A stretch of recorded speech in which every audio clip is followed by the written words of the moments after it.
Assalamualaikum warahmatullahi wabarakatuh. Perkenalkan, nama saya Syafitri Dian Retno dengan NIM C1C021086, mahasiswa Universitas Jambi, Program Studi Akuntansi Angkatan 2021. Pada kesempatan kali ini, saya akan membahas tentang materi perpajakan 2 yang berjudul PPh Pasal 22 terkait impor, bendaharawan, dan industri tertentu. Materi yang akan kita bahas yaitu PPh Pasal 22, PPh Pasal 22 impor, PPh Pasal 22 bendaharawan pemerintah, dan PPh Pasal 22 industri tertentu. Masuk ke materi pertama yaitu PPh Pasal 22. Pajak penghasilan Pasal 22 merupakan pembayaran pajak penghasilan dalam tahun berjalan yang dipungut oleh pertama, bendahara pemerintah, termasuk bendahara pada pemerintah pusat, pemerintah daerah, instansi atau lembaga pemerintah, dan lembaga-lembaga lainnya berkenaan dengan pembayaran atau penyerahan barang, termasuk juga dalam pengertian bendahara adalah pemegang kas dan pejabat lain yang menjalankan fungsi yang sama. Kedua, badan-badan tertentu, baik badan pemerintah maupun daerah swasta, berkenaan dengan kegiatan di bidang impor atau kegiatan usaha di bidang lain, seperti kegiatan usaha produksi barang tertentu antara lain otomotif dan semen. Yang ketiga yaitu wajib pajak badan tertentu untuk memungut pajak dari pembelian atas penjualan barang yang tergolong sangat mewah. Pemungutan pajak oleh wajib pajak badan tertentu ini akan dikenakan terhadap pembelian barang yang memenuhi kriteria tertentu sebagai barang yang tergolong sangat mewah, baik dilihat dari jenis barangnya maupun harga, seperti kapal pesiar, rumah sangat mewah, apartemen, dan kondominium sangat mewah, serta kendaraan sangat mewah. Materi kedua yaitu PPh Pasal 22 Import. Berikut ini merupakan objek pajak dan tarif dari PPh Pasal 22. Yang pertama, barang tertentu. Dilihat lampiran 1 PMK nomor 34 garing PMK titik 010 garing 2017. Yang kedua, barang tertentu lainnya dilihat dari lampiran 2 PMK nomor 34 garing PMK 010 garing 2017 dikarenakan PPh Pasal 22 sebesar 7,5% dari nilai impor.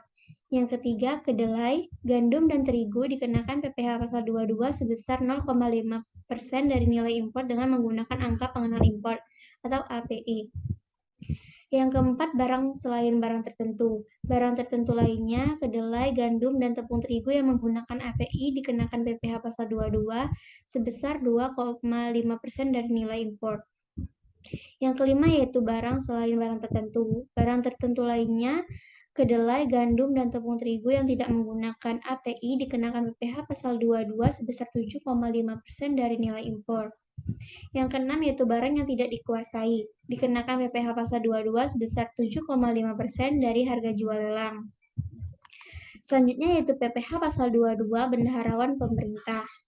Berikut ini merupakan objek dan tarif PPh Pasal 22 dari pembelian barang oleh bendaharawan pemerintah berkenaan dengan pembayaran atas pembelian barang yang dilakukan oleh yang pertama, bendahara pemerintah dan kuasa pengguna anggaran atau KPA sebagai pemungut pajak pada pemerintah pusat, pemerintah daerah, instansi atau lembaga pemerintah dan lembaga negara lainnya.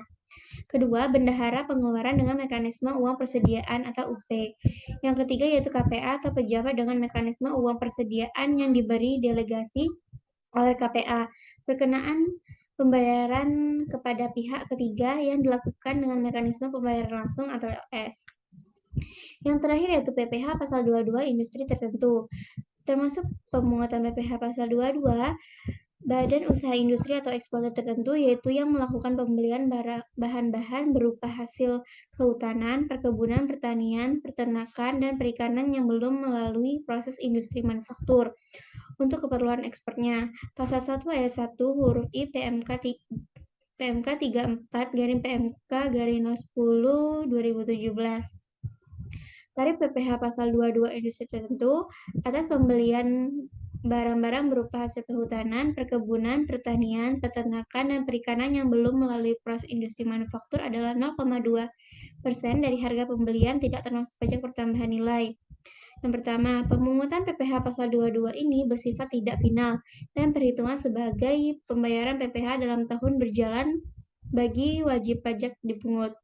Yang kedua, besarnya tarif penggunaan yang diterapkan terhadap wajib pajak yang tidak memiliki NPWP adalah lebih tinggi 100% daripada tarif yang diterapkan terhadap wajib pajak yang tidak menunjukkan NPWP. Yang ketiga, saat terutang PPh pasal 22 ini adalah pada saat pembelian. Yang keempat, pemungutan pajak wajib menerbitkan bukti pemungut pasal 22 minimal rangkap 2, yaitu lembar ke-1 untuk wajib pajak yang dipungut dan lembar kedua sebagai arsip pemungutan pajak yang bersangkutan. Baiklah, sekian materi yang dapat saya jelaskan. Apabila terdapat salah kata, saya mohon maaf. Wassalamualaikum warahmatullahi wabarakatuh.